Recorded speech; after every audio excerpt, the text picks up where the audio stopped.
네, 오늘 메시지 좀 전해볼게요. 오늘 저희가 나눌 주제는 그리스도의 몸을 위한 사도적인 정렬이라는 주제입니다. 오늘 제가 나누려고 하고 온 챕터는 세 가지 챕터인데요. 네, 잘 보이시나요? 첫 번째는 시편 133편의 형제의 연합이라는 주제고요. 두 번째는 사도적 정렬, 세 번째는 정렬을 통한 보호와 은총이라는 그 세 가지 챕터인데, 여러분 오늘 제 설교는 사실 비밀을 알려드리면 지난주와 이번 주 설교는 여러분 햄버거 드셔보셨죠? 햄버거 가게 가면 아니면 떡볶이집 가도 주 메뉴를 시키잖아요. 떡볶이가 주다. 그러면 떡볶이만 드십니까? 사이드 메뉴 시키십니까? 네, 저는 사이드 메뉴도 많이 시키는 자. 떡볶이와 사이드 메뉴가 거의 같은 양으로. 근데 제가 지난주 이번 주 설교의 주 참고는 희태 목사님 설교였어요. 근데 저의 이제 계시를 살짝 사이드로 얹은, 오늘도 마찬가지입니다. 제가 찾아보니까 2021년 이번 연도 초에 진짜 이게 놀라운 계시인데, 희태 목사님이 이번 연도 1월에 사도적 정렬을 교회에서 설교하신 적이 있어요. HM 컨퍼런스 그때 강사로 설교하시고 와서 2021년 잘 보세요. 2021년 1월 11일 날 설교했는데, 제가 이 영상을 어제 밤에 공부했거든요. 조회수가 11이에요. 놀랍죠? 저만 놀라운가요? 네, 저만 놀라운가 봅니다. 감사합니다. 왜냐하면 1이라는 그 숫자는 성경에 사도를 의미합니다. 첫 번째는, 왜냐하면 고린도전서에 보면 첫째는 뭐죠? 교회 중에 질서를 세웠으니 사도다 라고 나오죠. 그리고 두 번째로 성경의 1은 연합을 의미합니다. 저는 굉장히 놀랐습니다. 2021년 1월 11일 희태목사님이 말씀을 전했는데 그 유튜브 이제 설교 올라온 조회수가 11번. 네, 지금 혹시 보시는 분 중에 12를 올리시면 제가 할 말이 없습니다. 누가 좋아요를 딱 누르면 할 말이 없지만 올려주시면 참 좋겠죠. 네, 그래서 오늘 뭔가 나누는 메시지가 좀 예언적인 어떤 의미가 있구나라는 제 안에 저 혼자만의 확신이 있었습니다. 네, 오늘 본문은 이런데요. 시편 133편 1절부터 3절입니다. 크게 읽어주시겠어요? 시작.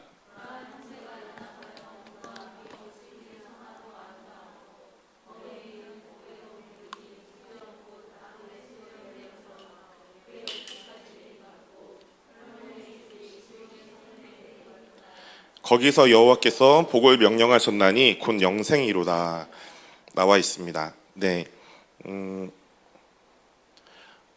넘어가 보시면 첫 번째는 시편 133편이 형제 연합을 말하고 있죠.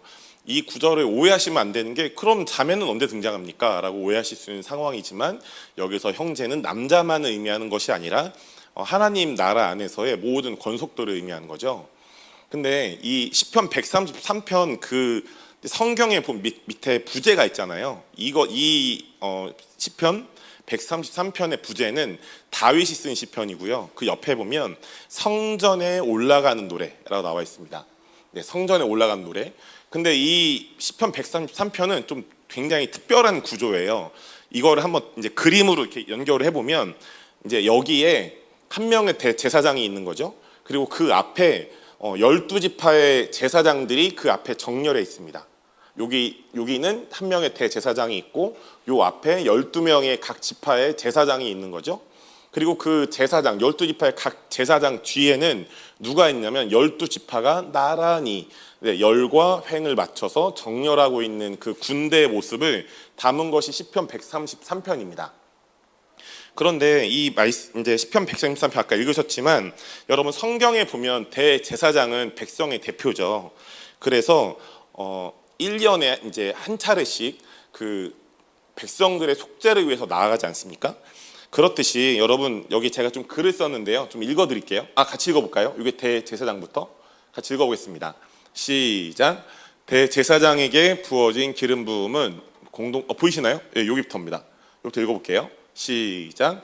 대제사장에게 부어진 기름 부음은 공동체를 위한 것으로서 제사장들의 무리인 공동체가 대제사장과 한 몸으로 정렬된다면, 대제사장의 기름 부음과 영생의 복이 흘러내려와서, 아멘. 여러분, 하나님은 우리를 자유케 하시는 하나님, 아까 우리가 그런 찬양을 했죠. 그런데 우리가 망각하는 게 있습니다. 뭐냐면, 하나님은 우리에게 자유를 주시기 위해 이미 창세전부터 질서를 만들어 놓으셨다는 것입니다. 여러분 아멘이십니까?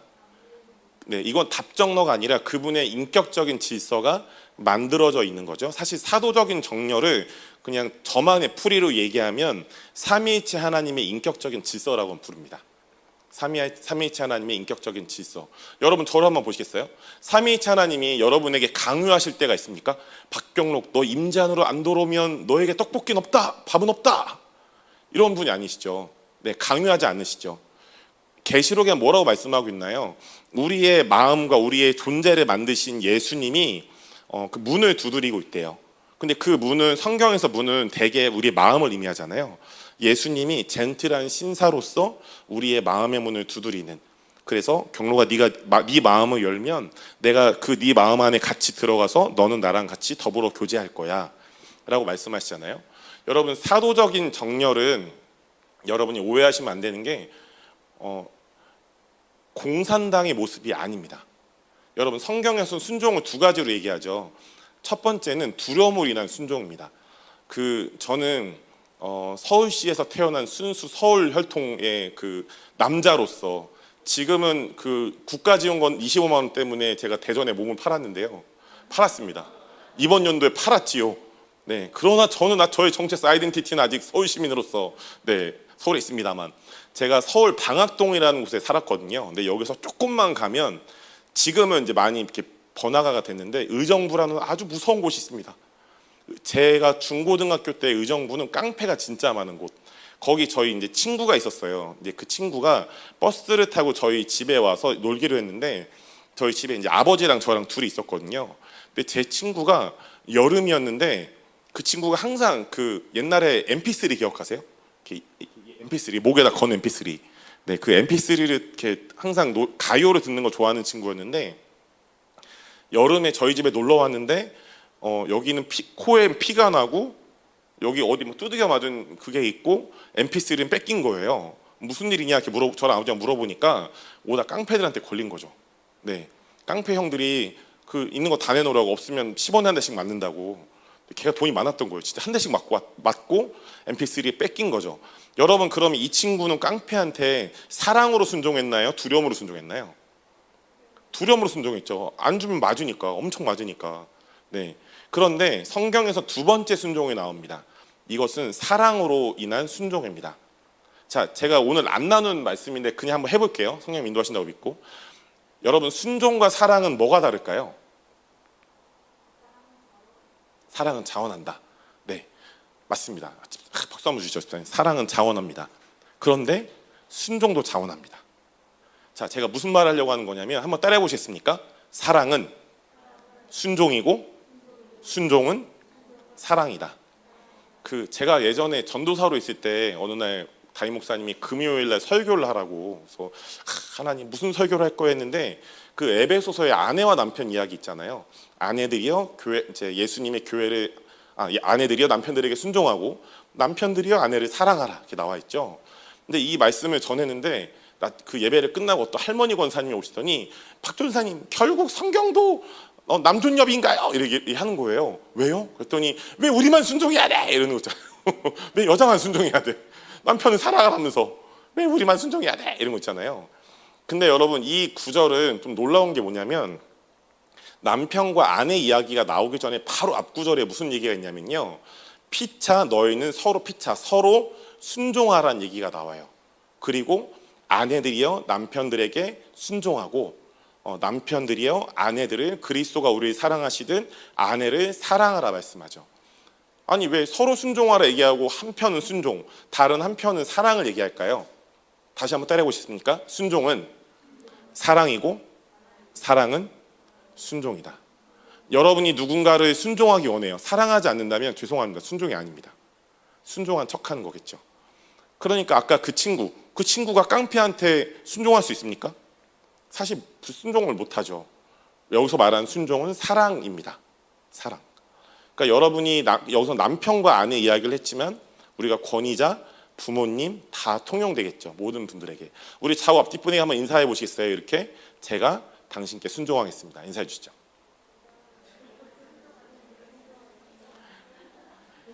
그 눈을 안 마주치시면 이게 서로 네, 할렐루야 감사드립니다. 네. 그래서 여러분 사실은 이 성경에서 말하는 사랑은 순종이고요. 순종이 사랑인 것입니다. 근데 이것이 정열의 또 다른 표현이 순종이고 공경이고 순종이거든요. 여러분이 하나님을 사랑하시기 때문에 하나님께 순종하시잖아요. 사실 같은 의미죠. 근데 하나님을 사랑한다 하면서 우리가 하나님께 불순종할 수 있습니까? 불가능합니다. 요한일서에 더 놀라운 얘기가 나오죠. 제가 이따가 읽어드릴 텐데 하나님을 사랑한다 하면서 네가 어떻게 형제를 사랑하지 못하냐, 이건 말도 안 된다. 쉬운 성경에는요, 그런 사람은 거짓말쟁이야라고 사도 요한이 외칩니다. 여러분, 그렇기 때문에 이 사도적 정열의 가장 중요한 기초는 우리가 하나님을 온전히 사랑하고 그분께 온전히 순종하는가입니다. 그렇다면 우리가 부모님 공경하지 않을 수 없고 우리가 권위자들을 공경하지 않을 수 없죠. 아멘이십니까? 제가 HRM에서 곧 나올 책 원고를 교정하고 있는데 제가 오늘 좀 굉장히 놀라운 그 글을 봤습니다. 어떤 미국 사도가 쓰신 글인데요. 이런 거였어요. 엘리야가 엘리사에게 겉옷을 이렇게 전수해 주잖아요. 그리고 엘리사는 엘리야를 영적인 아버지로 따랐죠. 그러니까 엘리야가 승천할 때 엘리사가 내 아버지요, 내 아버지요 외치잖아요. 그리고 겉옷을 딱 이제 주었기 때문에 엘리사가 그 겉옷을 가지고 요단강을 빡 치니까 요단강이 확 갈라지죠. 근데 그 사도가 놀라운 얘기를 했어요. 만약에 우리가 부모님, 영적 권위자들, 리더들을 판단하고 그들을 사랑하지 않는다면, 그들에게 순종하지 않는다면 우리는 온전하고 아름다운 겉옷이 아니라 찢겨진 겉옷을 받는다는 거예요. 여러분 아멘 치니까? 그럼 굉장히 그게 충격이었어요. 그렇네. 그러지 않습니까? 우리의 판단 때문에 겉옷이 찢어질 수 있다는 얘기예요. 그렇다면 반대로 우리가 리더들에게 또 부모님의 공경하고 순종하고 정렬한다면 우리가 구하고 생각한 이상의 놀라운 겉옷들이 올 것입니다. 우리 다시 한번 차와 앞뒤 분에게 밝게 웃으며 인사해 볼까요? 놀라운 겉옷을 기대하면 좋겠습니다. 인사해 주시죠. 네, 진짜 새 겉옷이 오시길 축복합니다. 네, 갑자기 오셔서 집사님과 우리 성도님들에게 제가 옷 사드릴게요, 이런 역사가 생기는, 네, 역사가 생기길 축복합니다. 영적인 겉옷도 받고 진짜 겉옷도 받고. 네, 다들 아멘 안 하시는 거 보면 집에 옷이 많으시군요. 네, 저는 할 겁니다. 집에 옷이 별로 없거든요. 네, 아멘. 좋습니다. 이 시편 133편이 아까 그 사도적 정열에 대한 말씀으로 구성되어 있는데 마지막 이런 구절이 나오죠. 영생의 복을 받게 된다. 근데 여러분, 영생을 뭐라고 생각하십니까? 영원의 생명이요. 맞습니다. 근데요, 예수님이 영생이 뭔지를 직접 정리해 주셨어요. 요한복음 17장 3절인데요. 네, 잘 보이실까요? 여기 잘 안 보이실 수 있지만 여기 같이 노란 글씨 읽어보겠습니다. 시작. 영생은 곧 유일하신 참 하나님과 그가 보내신 자 예수 그리스도를 아는 것이니이다. 여러분, 이 말씀을 깊이 묵상해 본 적이 있습니까? 이 말씀은요, 이렇게 나오죠. 영생은 이거다 라고 예수님 말씀하시죠. 첫 번째, 유일하신 참 하나님, 아버지 하나님 우리가 아는 거죠. 여러분, 하나님을 아는 지식을 더 경험하시기 축복합니다. 아까 이발 목사님께서 성령님이 우리의 손을 잡아서 더 깊은 곳에 이끌어가기 원하신다라는 것이 바로 이제 이런 부분에 해당되는 거겠죠. 우리가 성령님을 통해 참 하나님을 아는 것. 왜냐하면 성령님의 위대함은 자기 자신을 증언하신다는 성경의 구절이 없습니다. 성령님은 오직 아버지 하나님과 예수님을 증언하시는 최고의 겸손의 영. 우리가 성령님과 동행한다면, 성령의 충만을 받는다면 그분의 겸손의 겉옷이 우리의 옷이 되는 것이죠. 여러분 아멘이십니까? 자만한데 성령 충만한 사람 전 못 봤습니다. 자만한데 성령 충만하다면 그건 문제가 있는 거죠. 아멘이시죠? 근데 이 구절의 놀라움은 뒷구절에 나옵니다. 영생은 곧 유일하신 참 하나님과, 바로 뒷구절에 뭡니까? 그가 보내신 자 예수 그리스도. 여러분, 사도란 단어는 헬라 원어로 아포스톨로스, 그러니까 무슨 의미냐? 보냄받은 자입니다. 사도는요, 우리가 오해할 수 있는데요, 사도라는 단어, 그리고 우리가 알고 있는 복음이라는 단어는 그 당시에 종교 용어가 아니었어요. 사도란 단어는 이런 의미입니다. 로마에 황제가 있는데 로마의 모든 도시를 왕이 다스릴 수 없잖아요. 그래서 로마의 황제가 각 지역마다 지역사령관들을 파송했고, 이 지역사령관들은 그 지역에 가서 로마의 문화를 그대로 재현하는 역할을 했습니다. 그래서 로마 왕이 어느 지역을 가도 어느 지역을 가도 여기가 로마답네. 아유 우리 로마 순댓국 파는데 똑같구먼. 이런 느낌을 받도록 이 지역 사령관들의 그 당시에 사도라고 했습니다. 그 당시에 정치 군사 용어죠. 그래서 사도란 단어는 그 당시에 어떤 목적을 위해 보냄받은 자라는 뜻이잖아요. 그런데 여기 보면 하나님 아버지가 그가 하나님 아버지죠. 보내신 자 예수 그리스도. 이 말은 예수님의 성품, 여기서 나타난 예수님의 성품은 뭐라는 걸까요? 예수님은 사도시다라는 거죠. 여러분 시편 133편 형제가 연합하면 그 보배로운 기름이 아론의 수염에서 흘러서 옷깃까지 내림 같고 어떤 복을 받습니까? 영생의 복을 받죠.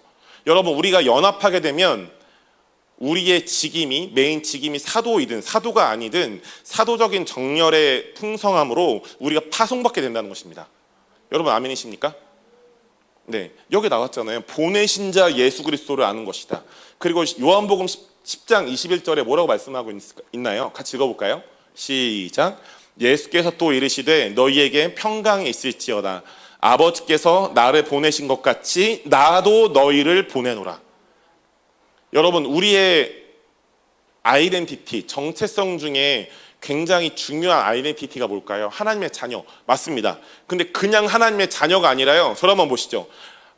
천국에서 보냄받은 하나님의 자녀입니다. 천국에서 보냄받은 하나님의 자녀. 그렇죠? 여러분 그렇기 때문에 제가 여러분에게 예언하고 싶습니다. 전체에게. 이 땅의 것 너무 귀하죠.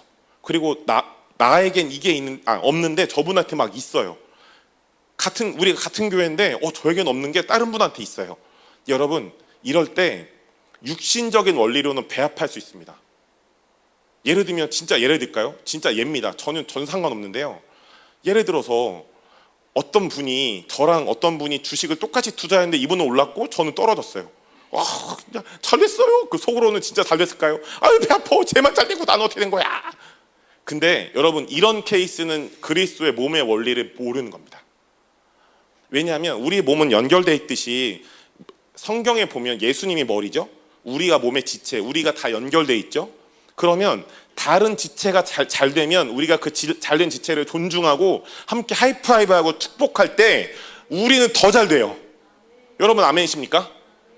여러분 축복합니다. 교회 안에서든 가정 안에서 일터 안에서 다른 사람 잘 될 때 얼굴로 우는데 속으로 막 문드러져 있다. 죄송합니다. 몸의 원리 모르시는 거예요. 그게 성경에서는 육신을 따라간다고 말씀합니다. 여러분 성령님 따라가십니까? 아니 육신을 따라가십니까? 로마서에 나오죠. 육신을 따르는 자와 성령을 따르는 자. 여러분 우리가 성령님을 따라간다면 내 지체가 잘 됐을 때 정말 진심으로 마음과 뜻과 힘을 다해 박수를 쳐주고 존중하고 축복하겠죠.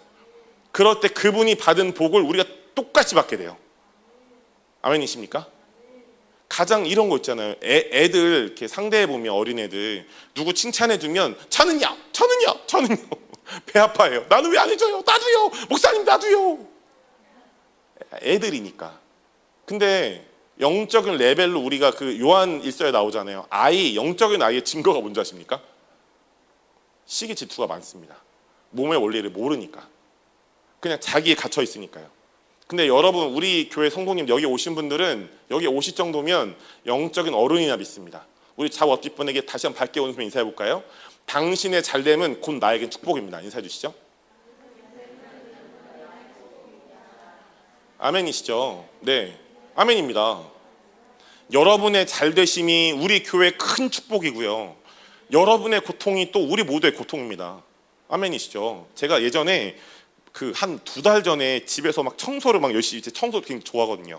청소를 막 하다가 가시가 픽 찔린 거예요. 가시가 확 찔렸는데 가시가 손가락에 찔리면 여기만 아플까요? 아니면 여기 시작해서 온몸이 다 막 짜증나고 아프기 시작할까요? 후자입니다. 여러분 제가 오늘도 어떤 분을 뵙고 왔는데 그런 얘기를 하더라고요. 우리 교회는 목양이 없잖아요. 네, 앞으로 그 거짓말을 깨드리죠. 우리 권순홍 목사님이. 우리의 목자가 계시는데 어디 목양이 없다고 말씀합니까? 우리 교회 목사가 몇 명인데? 네, 목양이 없습니까? 있습니다. 네, 물론 메인이 목자가 아닐 수도 있지만 저희가 애쓰고 노력하고 있습니다, 여러분. 네? 그리고 권 목사님 계시니 우리가 한 몸 아닙니까? 우리가 왜 목양을 씁니까? 목양이 없는 분들 권 목사님 찾아가세요. 권 목사님 사랑해 주실 거예요. 할렐루야. 좋습니다. 네. 설교 막 하죠. 네. 자, 히브리서 3장 1절 보겠습니다. 시작. 그러므로 함께 하늘의 부르심을 받은 거룩한 형제들아, 우리가 믿는 도리의 사도이시며 대제사장이신 예수를 깊이 생각하라 나와 있죠. 그 사도라는 단어를 조금 더 설명하고 이걸로 넘어가겠습니다. 원래 여기엔 없는데 여러분 저를 한번 보시겠어요? 성경에 보면요, 이 사도에 여러 가지 종류가 있습니다. 첫 번째는 교회 사도라는 게 있는데요. 바울이 그런 얘기를 하잖아요.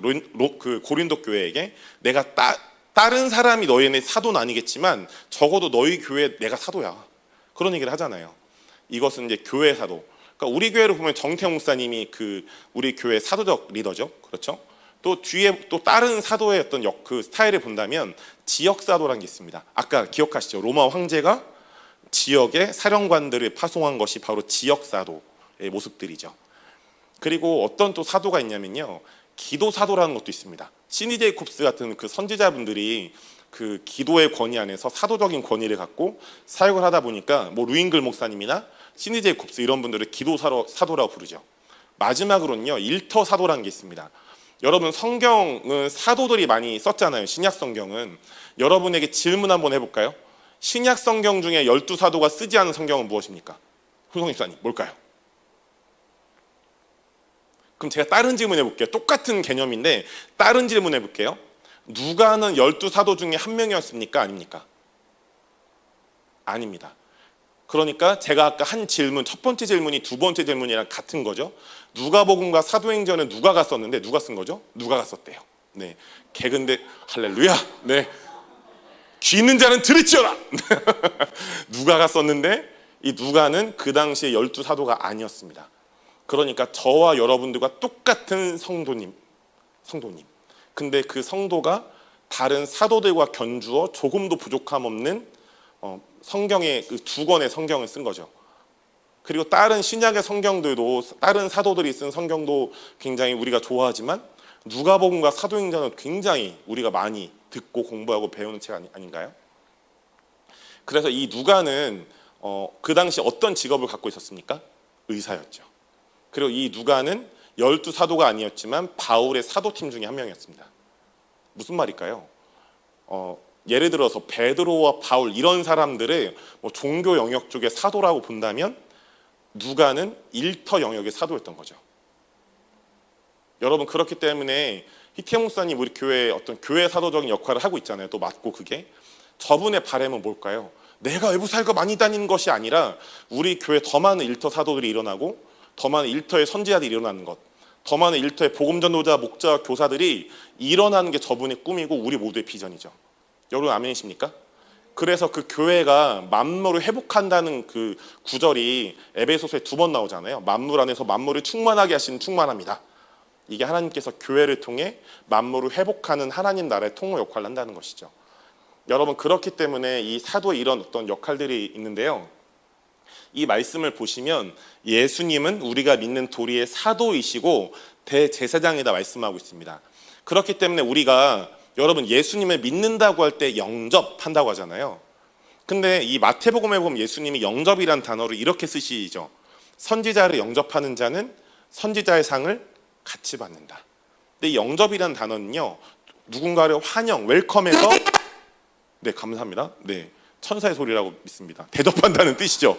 감사합니다. 미가엘 남자인지 여자인지 모르겠지만 환영하여 대접한다. 그러니까 이 말을 쉽게 하면요, 따라해 보시죠. 영접은 존중과 같은 말이다.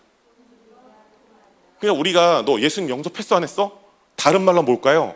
너 예수님 존중해 안 해? 지난주에 제가 그런 말씀 드렸죠. 예배는 주님을 향해서 존중하는 것이다. 여러분 그래서 우리가 예수님을 영접한다는 게 굉장히 쉽게 말씀을 우리가 나눴잖아요.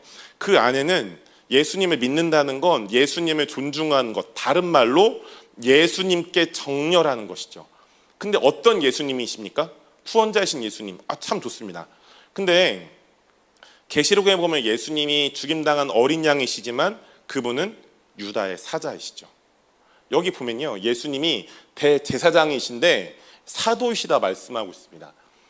최한 목사님, 그 HM의 대표이신 최한 목사님이 그런 말씀하셨어요. 구약의 대제사장은 신약 시대의 사도 역할을 했습니다라고 말씀하신 것을 기억합니다. 그래서 여러분, 우리가 예수님께 정렬되는 것은, 네, 감사합니다, 천사님. 대제사장이면서 사도이신 예수님께 정렬되는 것이죠. 여러분, 아멘이십니까? 사도이신 예수님께 정렬되는 것. 근데 사도란 단어가 어떤 의미가 있다고 말씀드렸죠? 보냄받은 자. 그러니까 우리가 사도이신 예수님께 정렬된다는 것은 예수님이 우리를 어디로 보내시든 우리가 따라가는. 여러분, 계시록에 이런 말씀이 나오죠. 어린 양이 어디로 인도하든 따라간 자들이 나오죠. 예수님과 놀라운 사도적 정렬을 이룬 자들, 그것이 여러분 우리임을 믿습니다. 여러분 아멘이시죠? 여러분, 그렇기 때문에 우리가 예수님을 믿는다는 것은 사도이신 또 대제사장이신 예수님께 정렬되는 것인데요, 특별히 사도이신 예수님은 우리 모두가요, 이 사도적 정렬 안에 견고하게 있을 수 있도록 정렬의 질서를 준비해 놓으셨는데요, 이 정렬의 질서, 뭐 다른 말로 제가 정렬의 시스템이라고 했는데 두 가지로 이루어졌습니다. 원래 희태 목사님은 이거를 그 1월에 가르칠 때 3개로 가르쳤는데요, 전 왜 2개로 가르치냐면, 첫 번째가 제가 언급하지 않은, 그러니까 3가지 중에 전 2가지만 언급했는데, 1번이 뭐냐면요, 사도이신 예수님을 향한 정렬입니다. 근데 이미 제가 언급했기 때문에 구체적으로 2가지만 언급해 보겠습니다. 자, 넘어가 볼까요? 네, 2가지입니다. 첫 번째는요, 언급해도 부족함이 없는 부모님을 향한 공경, 정렬, 다른 말로 부모 공경이라고 합니다. 에베소서 6장 2절부터 3절 읽어주시겠어요? 시작. 네 아버지와 어머니를 공경하라. 이것은 약속에 있는 첫 계명이니 이로써 네가 잘되고 땅에서 장수하리라. 아멘. 여러분, 제가 지난주에 간증해 드렸죠. 제가 아버지를 판단하는 것을 그 홍정신 목사님과 HM 부모분들 앞에서 회개하고 아버지 용서하는 기도를 하고 대전에 돌아올 때 아버지한테 전화드려서 아버지 저를 축복해 주세요 했는데, 아버지가 정말 계시적으로 길게 홍 목사님처럼 기도해 주실 줄 알았는데 2초 기도해 주셨어요. 하나님, 우리 아들이 잘되게 해주세요. 그러고 제가 그 이후에 정말 많은 외부 사역이 들어오고 있습니다. 어제도 들어왔습니다. 정말 감사하고 행복하며, 네, 겉사람은 후패해지나 속사람은 강건해지고 있습니다. 주님, 저에게 보신탕을 주십시오. 근데 여기 보시면 아버지와 어머니를 공경하라, 이것이 약속이 있는 첫 계명이래요. 그런데 이것의 결과는 뭘까요? 네가 잘되고. 그래서 이 말씀을 엘리야후스에서 가르칠 때 이런 강의를 하시는 걸 기억합니다. 우리의 삶에 영적인 막힘 혹은 돌파가 필요한 영역이 있다면 우리는 우선순위로 부모 공경을 점검해 봐야 된다라고 합니다. 왜냐하면 호텔에 여러분 묵으시면 그 키를 잃어버렸을 때 마스터 키를 갖고 오잖아요. 마스터 키 있으면 다 열잖아요. 그래서 이 부모 공경을 다른 말로 영적인 것의 마스터 키라고 부릅니다. 근데 여러분, 이 구절이 에베소서 말고 신명기에 또 나오죠. 2번이나 성경에, 구약에 한번 신약에 한번 언급됐다는 것은 너무나 중요한 구절인 것이죠. 여러분, 그렇기 때문에 여러분이 예수님을, 사도이신 예수님께 정렬된다면 우리는 반드시 하나님께서 우리의 가장, 이 세상의 가장 첫 번째 권위자가 누굴까요? 부모님이시죠. 그래서 하나님이 우리 땅에 우리를 보내실 때 하나님이 직접 아버지가 되셔서 우리를 보내시지만 사실은 부모님을 통해서 우리를 낳게 하시잖아요. 예수님도 철저히 그 질서를 따라오셨죠. 여러분, 생각해보면 예수님도 굳이 마리아 몸 안 빌 수 있었잖아요. 그냥 내가 나다, 나는 나다 이렇게 오실 수 있었는데, 굳이 마리아의 몸을 빌리신 것은 그분이 우리를 향해서 질서를 가르치기 위한 것이었죠. 여러분 아멘이십니까? 그렇기 때문에 우리가 부모님을 공경해야 하는 이유는 하나님께서 우리를 축복하기 위한 질서이기 때문입니다. 제가 지난주에 말씀드렸죠. 홍 목사님 저한테 이런 말씀해 주셨다고. 박 목사님, 못남이 있거나 목사님이 볼 때 미성숙함이 있는 부모님, 아버지, 어머니일지라도 자녀에게 권세를 줄 수 있는, 축복을 할 수 있는 건 오직 부모밖에 없습니다. 옆집 삼촌도 다른 분이 대신해 줄 수 없습니다. 생각해 보면 여러분, 예수님도 누구로부터 권세를 받으셨나요? 지나가는 아저씨? 세례요한? 아니요, 하나님 아버지. 그분에게 직접 권세를 받으셨죠. 그러니까 요한복음 곳곳에 아들에게 권세가 있다라고 본인이 말씀하시잖아요. 그리고 아들에게 권세가 있다 말씀하실 때 그 앞에는 항상 아버지라는 단어를 붙입니다. 예수님이. 여러분, 그렇기 때문에 이 부모 공경은 답정너, 옵션인, 우리에게는 사이드 메뉴가 아니라 주 메뉴, 우리에게는 너무나 중요한 필수인 것이죠. 특별히 여러분이 이 부모 공경에 대해서, 다른 말로 부모님에 대해서 어떤 상처들이 있으시다면 이게 어떤 관점이 되어서 여러분들이 부모님을 보듯 다른 여러분의 권위자들, 일터의 리더들, 교회 리더들, 교회 목사님들, 전사님을 볼 때 여러분의 엄마 아버지 보듯이 저희를 보실 거예요. 괜찮습니다. 네. 그래서 이태용 목사님이 그런 얘기 많이 하시잖아요. 저희 어떤 집사님이 있는데 우리 교회가 아닐 때 굉장히 친했다. 근데 이분이 우리 교회 성도가 되면 갑자기 이상해진다. 본인과의 관계가 어색해진다. 왜일까요? 이태용 목사님은 그분이랑 문제없이 잘 지내는데 이분에게 어떤 부모님의 상처가 있었던 것 같고, 이분이 우리 교회에 오면 이분이 자신의 부모님을 보는 것처럼 이태용 목사님과 저희 사역자들을 보는 것이죠. 근데 여러분, 저희는 아무 상처가 되지 않습니다. 네, 여러분, 그렇기 때문에 여러분의 부모님들이 향한 어떤 상처가 있으시다면, 이게 크든 작든 인지가 되지 않으신다면, 인지가 되신다면 꼭 권순홍 목사님 찾아가시기 축복합니다. 성화 사역을 꼭 받으시고, 나는 성화 사역으로 성이 안 차요, 그러면 엘리하우스를 가시길 바랍니다. 네, 안 그래도 내년에 또 새로운 과정이 열린다고 광고가 뜰 것 같더라고요. 네, 꼭 가셔서 치유받으시기 바랍니다. 심지어 저는 미국의 유명한 사도 선지자들은 이런 거 안 받았겠지, 부모님이랑 관계 괜찮겠지 했거든요. 심지어 HIM 대표이신 최한 목사님 자서전 봐도 아버지랑 심하게 관계가 안 좋았다가 그 옛날 자서전에 보면요, 최한 목사님이 존 폴라 샌드포드, 엘리야 하우스를 만드신 분들을 불러서 그분들에게 가르침을 받고 사역을 받아요. 이게 지금 자서전에 나오지 않거든요. 옛날 자서전에 나와요. 그리고 많은 제가 다 언급할 수 없는 놀라운 사도들과 선지자들도 우리랑 똑같은 과정을 겪었다. 그러니까 나만 뭔가 문제가 있다가 아니라 이거는 우리나라 사람들에게 필수 코스구나 생각하시면 되겠습니다. 왜냐하면 우리나라의 약 70% 이상이 역기능적인 가정이잖아요. 네, 여러분, 부모 공경에 대해서 여러분이 꼭 중요한 마음을 가지시고 도전하시면 좋겠습니다. 두 번째는요, 리더들을 향한 정렬입니다. 하나님께서 특별히 제가 볼 때는 좋으신 하나님이 자녀들에게 영적인 유업을 주시잖아요. 영적 유산. 근데 두 가지, 그러니까 사실 이건 한 길인데 굳이 쪼개면 두 가지의 길로 해서 사실 우리가 다 두 개를 충족시켜야 되는 거죠. 이 두 가지의 길을 통해서 우리에게 유업을 주신다고 저는 믿습니다. 첫 번째는 부모님이죠. 두 번째는 우리가 만나고 있는, 또 만날 영적 리더들, 영적 권위자들입니다. 제가 아까 말씀드렸죠. 요즘에 제가 묵상하는 계속 본문인데 엘리야랑 엘리사 이야기를 계속 묵상하고 있습니다. 왜냐하면 제가 교정하는, 아까 HIM의 어떤 책에 나오는데 제가 교정하고 있다고 말씀드렸잖아요. 교정 일을 하고 있다고. 쓰신 강의를 하신 분들마다 엘리사 얘기가 계속 나와요. 그러니까 본문을 계속 볼 수밖에 없는 거예요. 혹시 잘못된 표현이 나오지 않을까, 책에. 근데 여러분 너무나 잘 아시겠지만 엘리야가 어느 날 이제 하늘로 승천한다는 얘기를 듣고 엘리사가 이제 엘리야를 찾아가죠. 그래서 한 번도 두 번도 아니고 세 번이나 같은 패턴으로 이런 얘기를 합니다. 엘리야님, 당신이 어딜 가든 내가 따라가겠습니다. 근데 이 얘기를 하기 전에요, 엘리야는 엘리사한테 이렇게 얘기해요. 엘리사야, 내가 어디를 가야겠으니 넌 여기 머물러 있어라, 이런 얘기를 하죠. 그런데 엘리사에게는 진짜 엘리야를 향한 거룩한 갈망이 있었던 것 같습니다. 엘리야님, 당신이 어딜 가든 내가 끝까지 쫓아가겠습니다. 그래서 한 번은 베델, 한 번은 여리고, 한 번은 다른 곳에 쫓아갑니다, 엘리야를. 그리고 나서 이제 엘리야가 엘리사한테 묻죠. 네가 무엇을 원하니, 나한테?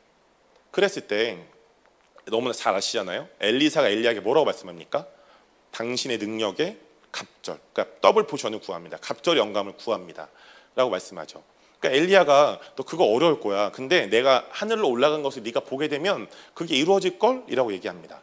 그리고 나서 바로 어떤 구절이 나오냐. 그 얘기 하자마자 갑자기 이렇게 올라가요. 몸이 올라가요. 이렇게 승천돼요. 잘 연기하고 있나요? 이렇게 더 안 되네요. 승천합니다. 근데 그때 승천을 엘리야가 하니까 엘리사가 엘리야를 그때 뭐라고 부릅니까?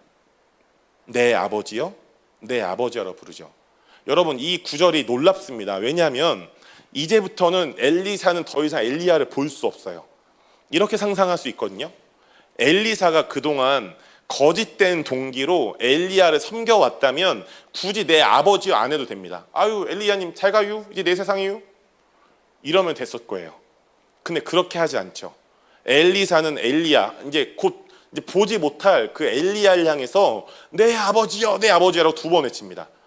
왜였을까요? 엘리사는 진실한 마음으로 엘리야를 영적인 아버지로 여겼기 때문입니다. 그렇기 때문에 내 아버지라고 했죠. 그리고 나서 엘리야를 그렇게 얘기를 하고 나 보니까 겉옷이 떨어져 있는 거예요. 엘리야의 겉옷이. 근데 여러분, 아까 제가 그런 말씀 드렸죠. 미국 어떤 사도의 글을 인용해 드렸죠. 우리가 부모님을, 영적 리더들을 존중한다면 우리는 온전하고 아름다운 겉옷을 받게 된다고. 그러나 우리가 부모님과 영적 리더들을 판단하고 비판하고 정죄한다면 우리의 판단과 정죄와 비판 때문에 우린 찢겨진 겉옷을 받을 것입니다. 어떤 겉옷을 받으시겠습니까? 그리고 추측해 볼까요? 엘리야는 엘리사에게 온전한 겉옷을 받았을까요? 아니면 찢겨진 겉옷을 받았을까요? 온전한 겉옷입니다. 그리고 추측해 본다면 엘리야가 선지자로서 사역을 할 때 엘리사는 가는 곳곳마다 엘리야가 어떤 메시지를 전하는지 계속 받아 적고 엘리야가 어떻게 사역하는지 보고 배우고, 그리고 엘리야가 승천한 뒤에 엘리사가 전했던 메시지를 그대로 전하고 추측해 본다면 그 엘리야가 했던 사역을 그대로 했을 거예요. 왜 그렇습니까? 엘리사는 엘리야를 정말 영의 아버지로 여겼기 때문입니다. 여러분에게 질문하겠습니다. 여러분에게 엘리야가 있습니까? 두 번째, 여러분은 그 엘리야가 있다면 어떤 겉옷을 받았습니까? 찢겨진 겉옷입니까? 아니면 온전하고 아름다운 풍성하고 충만한 겉옷입니까? 세 번째, 이제 반대로 여러분이 엘리야라면 여러분 겉옷을 전수해 주실 엘리사들이 있습니까? 우리는 이 질문에 정직하게 서야 됩니다. 그리고 아니오라는 답이 나오시는 부분이 있다면 저도 있을 수 있겠죠, 당연히. 우리는 이것을 잘 메꿔야 됩니다. 왜냐하면 우리는 그동안 뭐 싱글이었다 결혼하면 그냥 부모가 되고 애 낳고 또 이제 또 반대 일이 일어나고 그 애가 부모가 되고 이렇게 그냥 쑥쑥 넘어갔잖아요. 근데 엘리야와 엘리사는 우리에게 재점검, 그게 실제로 부모님과 자녀 관계든 영적인 부모와 또 그 영적인 자녀들과의 관계들, 이런 재점검을 우리에게 말씀하시는 것 같습니다. 여러분에게 묻겠습니다. 공산당에게, 김정은에게 북한 사람들이 정렬하는 것과 우리가 사도적 리더들에게 정렬하는 것이 다릅니까? 네, 다릅니다. 공산당은 순종하지 않으면 아우지 가라오! 너에게는 총알이 아주 어울린다! 이렇게 되는 거잖아요. 근데요, 여러분, 이게 지금은 이렇게 웃으니까 구분이 되잖아요. 근데 막상 우리가 어떤 리더들에게 상처가 있고 부모님에게 상처가 있고 그동안 영적 리더들에게 상처가 돼 있다면 이게 그냥 웃으면서 못 넘어가요. 똑같이 보입니다. 김정은이 나를 강요하지, 저 리더가 나를 강요하는 거 아니야? 조종하는 거 아니요? 네.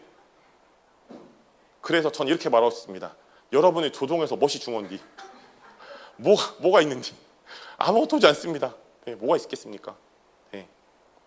여러분, 그렇기 때문에 이 두 가지에 대해서 여러분이 이번 연도에 가기 전에 11월이 되기 전에 꼭 심도 있게 여러분이 추가하시고 기도하시고 채워야 될 영역이 있다면 채우시기 바랍니다. 그러면 여러분이 내년 1월에 새해가 됐을 때 사실은 유대력은 이미 새해가 되었죠. 놀라운 일이 여러분이 기다리고 있을 것입니다. 제가 여기 나오지 않지만 좀 이 말씀을 나누고 싶습니다. 이사야서에 보면 하나님이 새해를 행하겠다 말씀하시죠. 그리고서 바로 나온 뒷구절이 뭐냐? 광야의 길을 사막의 강을이라는 구절입니다. 여러분, 우리가 새해를 구할 때 나의 내면이 있고 내면과 반대인 또 외부가 있다면 우린 외부에 있는 새해를 많이 구해요. 하나님, 저에게 돈을 주시고 같은 말이네요. 주식을 증가되게 해주시고 뭐 건물을 주시고 다 달라는 얘기네요. 뭘 주시고 뭘 해주시고. 네, 물론 구해야 되죠. 근데 이게 이루어지려면요, 어떤 필요 충분 조건이 있다는 거예요. 그게 광야의 길을 사막의 강을입니다. 여러분 묻겠습니다. 여러분의 내면이 항상 푸른 초장이신가요? 아니면 때로는 험한 광야할 때가 있으세요? 네, 전 자주 험한 광야할 때가 있습니다. 그런 제 얼굴은 아주 아름다운 얼굴, 네, 두고 합니다. 묻자고 본 얘기는 안 묻지 하셨네요. 여러분, 이 구절은 이렇게 해석할 수 있는 것 같습니다. 우리의 내면이 험한 광야 같을지라도 우리의 내면에 길을 내시는 주님을 우리가 의지할 때, 우리의 길을 내는 것을, 마음의 길을 내는 것을 두려워하지 않을 때, 이것을 다른 표현으로 한다면 태용 목사님 몇 주 전에 그런 설교하셨죠? 마음을 팔아. 마음을 팔아. 이 마음을 팔 때 사막과 같은, 광야와 같은 우리 마음 안에서 강이 터져 나온다는 것입니다. 그 강이 뭘까요? 성령님입니다. 생수의 강이신 성령님. 여러분, 올해가 가기 전에 마음을 파시기 바랍니다. 주님이 새 길을 내시잖아요. 큰 길을 만드시는 분. 우리가 우리의 삶에 주님 내 앞에 길 인도해 주세요. 근데 우리의 마음에 길이 안 나면 아무리 새 길들이 있어도 길에 갔다가 다시 되돌아오게 됩니다. 왜냐하면 하나님의 원리는 새 일을 행하시기 전에 반드시 우리를 새롭게 하시거든요. 그래야면 여러분, 그러니까 중요한 포인트가 뭐냐면 새 술은 새 부대에 담긴다는 거예요. 새 부대가 준비되지 않으면 새 술이 와도, 헌부대이라면 새 술이 와도 터지잖아요. 여러분, 올해가 가기 전에 여러분의 내면이 새 부대로서 정비되지 않은 것들이, 점검되지 않았던 것들이 새롭게 점검되고 새롭게 정비된 일이 있으시기 축복해요. 여러 개가 있으시겠지만 두 가지 포인트입니다. 부모님을 향한 정열, 리더를 향한 정열입니다. 아까 제가 잠깐 언급했던 구절이죠. 제가 읽어드릴게요. 어떤 사람이 나는 하나님의 사랑이요라고 말하면서 그의 형제를 미워하면, 뭐 리더들과 부모님도 다 그 형제 포함되겠죠. 그는 거짓말쟁이입니다. 이는 눈에 보이는 자기의 형제도 사랑하지 못하면서 보이지 않는 하나님을 사랑할 수는 없기 때문입니다. 라고 요한일서 4장 20절에 쉬운 성경이 말씀하고 있습니다. 네, 이제 거의 설교의 후반부로 가고 있습니다. 네, 제가 보기에 끝난 것 같습니다. 설교가 곧 끝납니다. 네, 이제 마지막은 정열을 통한 보호와 은총인데요. 네, 사무엘상 19장 19절부터 20절입니다. 네, 잘 보이시나요? 같이 읽어보겠습니다. 시작. 어떤 사람이 사울에게 전하여 이르되 다윗이 라마나요에 있더이다 하매 사울이 다윗 잡으러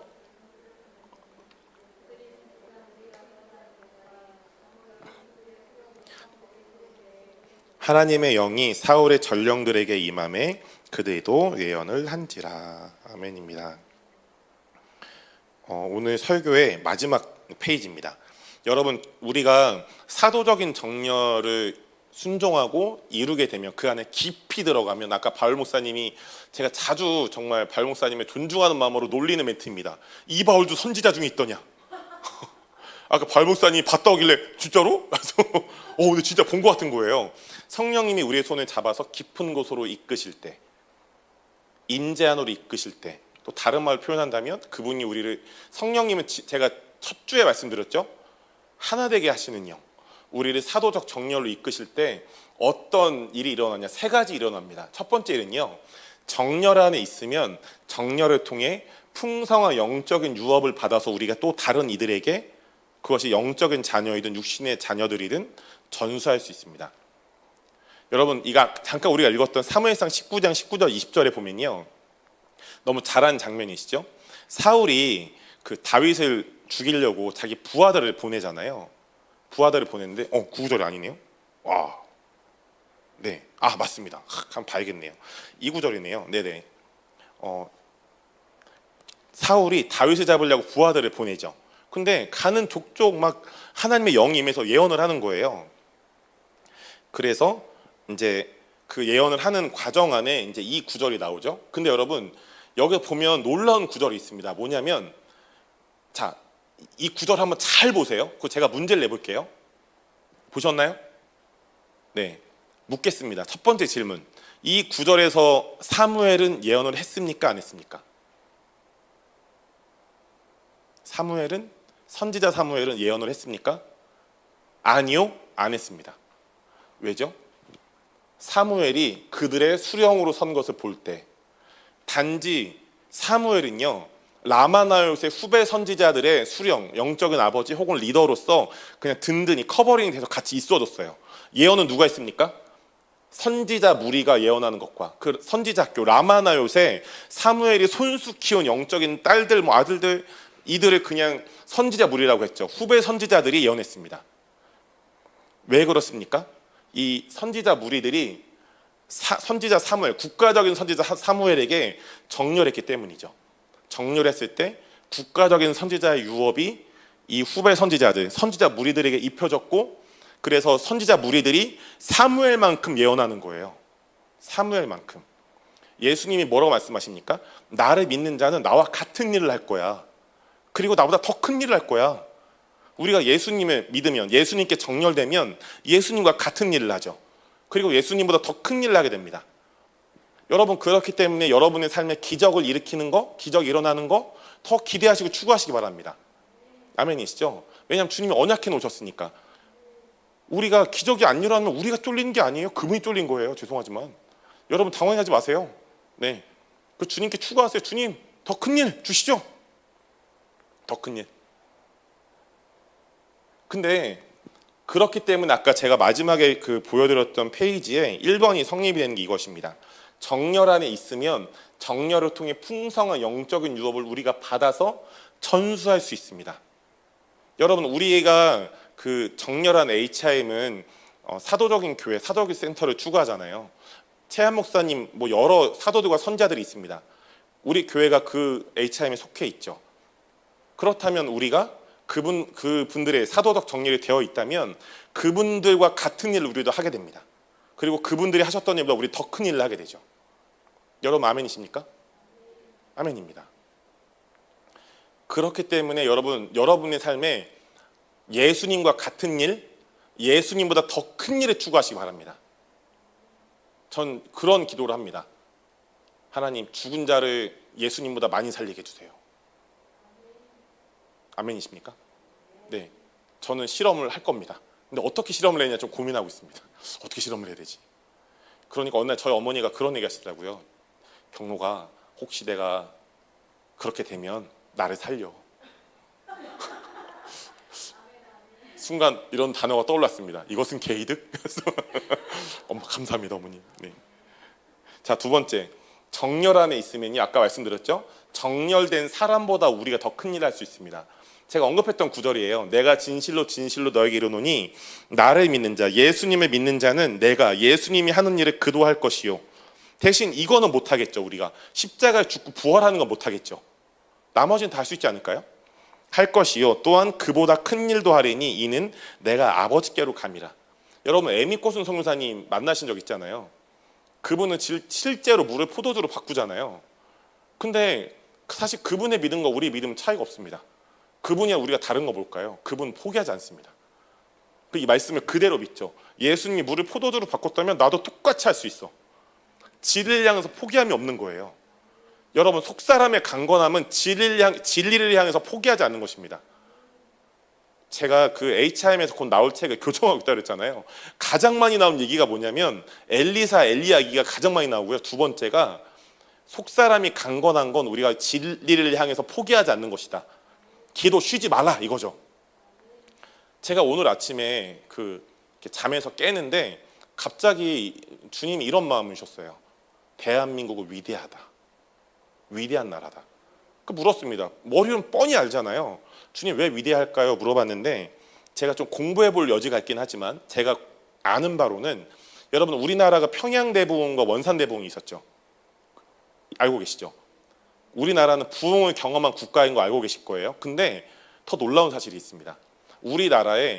미국에 1995년에 펜사콜라라는 도시에 부흥이 있었어요. 그 부흥을 예언한 사람이 조용기 목사님입니다. 미국 집회를 하던 중에 갑자기 성령님이 계시를 주셨고 몇 년도 몇 월 며칠 펜사콜라에 부흥이 있을 것입니다 했는데 어떤 교회에서 부흥이 터졌어요. 실제로 그 부흥 운동 중에 하나로 봅니다. 펜사콜라 부흥. 그리고 그 부흥에서 나온 곡이 바로 우리 교회도 가끔 그 찬양을 하죠. 나 주님이 너무 필요해. 이 찬양 이때 나온 곡이에요. 부흥 운동 때. I need you more. 여러분 제가 무슨 말을 하는 거냐면 우리나라는 부흥을 경험했는데 다른 나라에 부흥을 수출했다니까요. 예언에서. 이게 우리나라밖에 없어요. 제가 볼 때는. 부흥을 수출했어요. 왜 그렇습니까? 우리나라에 이 유업이 있는 거예요. 나를 믿는 자는 내가 한 일을 그도 할 것이고 국가적으로 한 거죠. 나보다 더 큰 일도 할 거다. 조용기 목사님이 이 국가적 영적인 아버지인 그분이 하신 거예요. 여러분, 그러면 그분이 하셨던 우리는 그분보다 더 큰 일을 하도록 우린 예비되었죠. 아멘이십니까? 우리가 가는 곳마다 여러분이 부르심 받은 영역마다 예수님보다, 조용기 목사님보다 더 큰 부흥과 개혁이 일어나시길 축복합니다. 그게 진리예요. 제가 몇 주 전에 그런 감동을 받았다고 주일 예배 때 나눠드렸는데, 이사야서에 보면 징조라는 단어가 2번 나옵니다. 하나는요, 임마누엘의 신 예수님이 징조이시다, 이사야서에. 다른 하나는 바로 예수님 믿는 너희가 징조다라고 얘기합니다. 근데 그 징조라는 단어를 히브리어로 보면요, 이적이란 뜻이 있어요. 기적, 미라클. 무슨 말입니까? 우리 한 분 한 분이, 성경에는 우리가 하나님의 나라라고 부르심 받았다 기록으로 나오죠. 우리 모두가 기적이에요. 우리 한 분 한 분이 기적의 씨앗들. 기적의 씨앗들이 가는 곳마다 기적이 일어나는 게 당연한 겁니까? 아니면 기적이 안 일어나는 게 당연한 겁니까? 일어나는 게 당연한 거죠. 근데 우리가 몸으로 묶이면 더 큰 기적이 일어나는 것이죠. 세 번째입니다. 마지막이에요. 정렬을 통해서 네트워킹이 일어나서 하나님 나라가 확장됩니다. 아까 우리가 봤던 그 사무엘, 국가적인 선지자에게 선지자 무리들이 정렬돼 있었죠. 네트워킹이 일어났죠. 여러분, 우리가 잘 아는 에베소서 4장 11절엔 오중상 얘기가 나오죠. 12절엔 제가 첫 주에 2주 전에 나눴는데 온전케 하여, 성도를 온전케 하여라는 단어가 나와요. 온전케 하여라는 단어가 헬라어 원어로 보면 뼈와 뼈를 맞추어 정렬시키다라는 의미가 있거든요. 그런데 그 정렬시키다라는 헬라어 원어가 복음서에 하나가 나와요. 한 구절이 나와요. 예수님의 제자들이 그물을 깁더라. 이것을 현대적 의미로 해석해보면 네트워킹입니다. 그물이 넷이란, 영어로 넷이잖아요. 네트워킹, 그물을 만들다. 여러분, 우리가 사도적인 정렬을 이루면 더 많은 확장과 더 많은 확장과 증가가 일어납니다. 그 더 많은 네트워킹이 일어나죠. 내가 정렬하지 않고 내가 네트워킹이 이룰 것이다 라고 하는 것보다 우리가 사도적인 정렬을 할 때 더 많은 네트워킹이 저와 여러분, 우리 교회를 통해 일어날 것입니다. 아멘이시죠? 자, 그래서 제가 오늘 마지막 준비한 문장이 있습니다. 자, 이 문장은 제가 쓴 게 아니라 최한 목사님께서, HM 대표이신 최한 목사님께서 현대 사도들이라는 책에 쓰신 구절이에요. 그대로 가져왔습니다. 마지막 우리가 문장인데요, 같이 기도하는 마음으로, 순종한 마음으로 읽어보겠습니다. 시작. 우리가 정렬한 사도를 존중하여 그와 가까운 관계로 지내며 사도의 마음과 비전을 우리의 것으로 가지세요. 그래서 사도가 예수님을 따르는 것처럼 그를 따르며 그의 권위에 순종하시길 바랍니다. 여러분, 아멘이십니까? 믿는 도리의 사도이신 예수님은 아버지의 마음과 비전을 자신의 것으로 사셨어요. 그래서 아버지, 내가 가겠습니다, 나를 보내주십시오 라고 하셨던 거죠. 마찬가지로 우리가 예수님을 믿는다는 건 그분의 마음과 비전, 우리 거로 사는 거잖아요. 마찬가지입니다. 그 예수님이 보내주신 사도적 리더들, 사도들에게 우리가 정렬된다는 것, 부모님과 리더들에게 정렬된다는 것은 그분들의 마음과 비전, 우리의 것으로 사는 것입니다. 이런 생각하실 수 있죠. 예배팀 좀 나오시겠어요? 기도하겠습니다. 아니, 그 리더분들 부모님 비전 우리가 사서 하게 되면 내 비전 없는 거잖아요. 아닌데요. 그 정렬을 통해 더 큰 비전이 발화되고 폭발합니다. 아멘이시죠. 그 2021년 1월 10일에 정윤태 목사님 사도적 설교를 보면 이런 얘기가 나와요. 누가 몇 번 희태 목사님한테, 목사님 우리 교회는 비전이 없어요? 왜 어떤 얘기를 안 하세요? 이렇게 했나 봐요. 희태 목사님 때 그런 언급을 했어요. 저희 교회는 HM에 정렬되어 있는데 매년 1월마다 국가적으로 HM 컨퍼런스를 합니다. 그래서 교회 표어나 비전을 정할 때 그 컨퍼런스에 나온 메시지들을 기초로 해서 주님께 묻고 그것들을 정렬됨 안에서 취해서 우리 교회 방향을 전합니다 라고 말씀을 전하셨더라고요. 여러분, 우리의 것을 리더들에게 두시기 바랍니다. 우리의 마음과 비전을 부모님께, 그리고 리더들에게, 실제적인 사도와 선지자들에게 두시길 바라요. 그럴 때 우리가 에베소서 말씀대로 구하고 생각한 이상의 하나님의 차고 넘치는 공급과 일하심과 역사하심이 있을 거라 믿습니다.